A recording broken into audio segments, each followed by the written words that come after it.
Ladies and gentlemen and ninjas, welcome back on the African Geekdom. It is I, your man JP. Grab your rums and coke, it's Saturday night. We are here today to discuss the show that probably makes you want to drink. Oh, you are going to need a therapist after you done with this one. Damn Season 2 or Damn the Scare. Sip. You will thank me later. Do you ever feel like you can't breathe? Your heart is just gonna stop.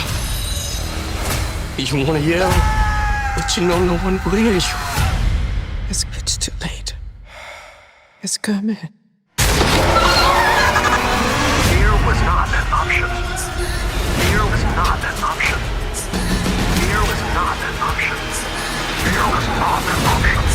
Fear was not an option.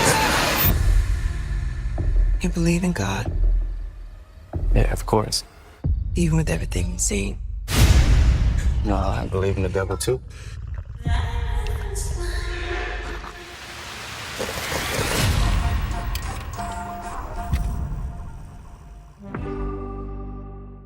Described on IMDb as being an anthology horror series with varying characters and locations by season, featuring different aspects of the horror genre. Sounds about right. I watched season 1, and although I don't think I reviewed it, it did leave one hell of an impression. I remembered it till today.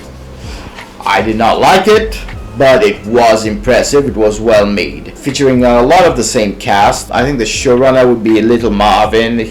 His name was featured heavily in the first one, and on this one as well. He writes, he directs, he produces. In this season, the main cast, returning cast, would be Deborah Yorinde as Detective Dawn Reeve, Luke James as Edmund Gaines, Jeremy Balb also playing an antagonist as Detective Reed, very impressive antagonist. Pam Grier, long time haven't seen Pam Grier as the matriarch of the Reeve family. He plays Athena. Yeah, that rounds up the cast nicely. Season 1 was, to a fault, basically a haunted house story with a black family moving in a white suburban neighborhood and during the 1950s, I believe, 60s, 50s, and dealing with all that, the bullshit that comes with that. The problem I found with season 1 is that it was oppressive. It was the definition of a taunt haunted house thriller, and it did not know when to let up. No levity, not that there's not much levity in this one, but at least you get a chance to breathe. It lets you go a little bit, lets you breathe a little. While season 1, I didn't feel that at all. Felt claustrophobic. You're stuck in the house. While this season has a bit of that haunted house element, it is not as oppressive.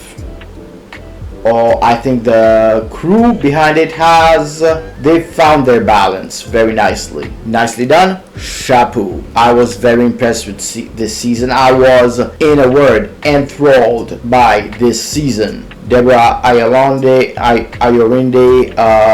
played Lucky in season 1, the mom, matriarch of that family, and in this one she plays Detective Dawn Reeve, who we start off episode 1. She's investigating a murder scene at a house, at a foster house, and that first murder scene, eerie as fuck. I would liken it to Seven. And while I know that season 1 dealt with supernatural elements, I was not sure here. So what we do is we split from her and we follow another character, Edmund Gaines. So we are following these two storylines simultaneously. And the way this plays out, perfect. Chapeau, fantastic. Mr. Luke James, holy shit, gives a great performance as Edmund Gaines. It is later revealed that he was being haunted and he didn't know, and he later gives control of himself to this entity, the Scare, and holy shit, does shit go down. The development for this character and his fall into darkness, fantastic. Somebody needs to get on the. If you people are not watching this, watch this.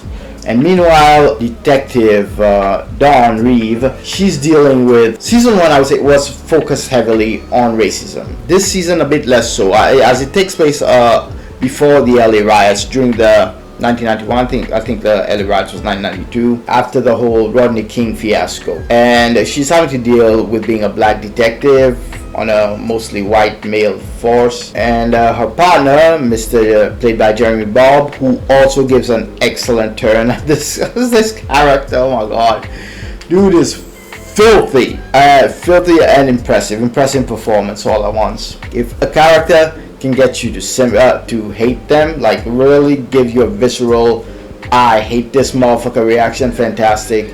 And on the other hand, the other villain, Edmund Gaines, who's oblivious, he's doing things, but he has this innocence about him. His performance made me sympathize with him and what he went through, but he still, you fucking shit up. And there's a slew of directors on this, several directors, but the one that stood out, especially in the last episode, he directed the last episode of season 1, Ty West, the director of Maxine, Pearl, and X. Obviously has a good handle on horror, I would say. I think he directed more than one episode this season. And the last episode, the best episode, directed by Ty West, which is why I looked up who directed it. Things all come to a head in a gnarly, tension-filled last act. This is the term third act count here. The last episode, I was on the edge of my seat. I was at times terrified and both horrified. I watched it with my daughter, my youngest daughter. She's 18, well 19. Chill, don't worry. But she was scared. She was scared shitless. And I enjoyed that she was scared. What does that say? She was watching it through her hand like this. Dad, tell me when it's... Yo, whether they 5 years old or 19. That was hilarious. So I don't know what they have in store for season 3, if they're gonna get a season 3. I don't see a lot of people talking about this.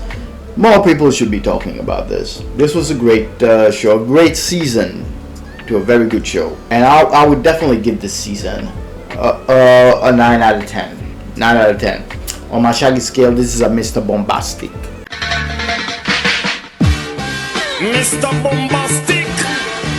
So stop listening to me chatting shit. Go out and watch this thing, yeah? You will not be wasting your time. And if you feel like I wasted your time with my recommendation, get in the comments and, let us go to war.